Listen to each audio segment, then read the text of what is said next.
Alexander the great வரலாற்றில் மிகப்பெரிய பேரரசர்களில் ஒருவராக இருந்தார். அலெக்சாந்தர் இறக்கும் தருவாயில் அவரது 3 இறுதி கோரிக்கைகள்: அவரது சவப்பெட்டி சிறந்த மருத்துவர்களால் கொண்டு செல்லப்பட வேண்டும், அவர் சம்பாதித்த பொக்கிஷங்கள் அவருடைய கல்லறை வரை சிதறடிக்கப்பட வேண்டும், அவரது கைகள் திறந்த வெளியில் இருக்கட்டும். அவரது தளபதிகளில் ஒருவர் அவற்றின் அர்த்தத்தை அலெக்சாண்டரிடம் கேட்டார். அலெக்சாண்டர் விளக்கினார்: மரணத்தை எதிர்கொள்ளும்போது குணப்படுத்தும் சக்தி அவர்களுக்கு இல்லை என்பதை நிரூபிக்க எனது சவப்பெட்டியை தாங்களே சுமக்க வேண்டும் என்று நான் விரும்புகிறேன். அனைவரும் காணும்படியாக என் பொக்கிஷங்களால் தரை மூடப்பட வேண்டும் என்று நான் விரும்புகிறேன்.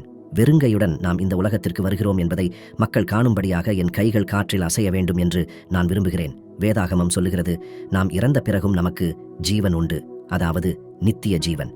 நித்திய ஜீவன் நம்பிக்கையையும் ஆறுதலையும் நோக்கத்தையும் அளிக்கிறது. மரணம் என்பது முடிவல்ல, ஆனால் முடிவில்லாத மகிழ்ச்சி, சமாதானம் மற்றும் கடவுளுடனான கூட்டுறவு ஆகியவற்றின் வாழ்க்கைக்கு ஒரு மாற்றம் என்று இது விசுவாசிகளுக்கு உறுதியளிக்கிறது. இயேசுவை விசுவாசித்து அவரை ஏற்றுக்கொள்பவன் நித்திய ஜீவனை பெறுவான்.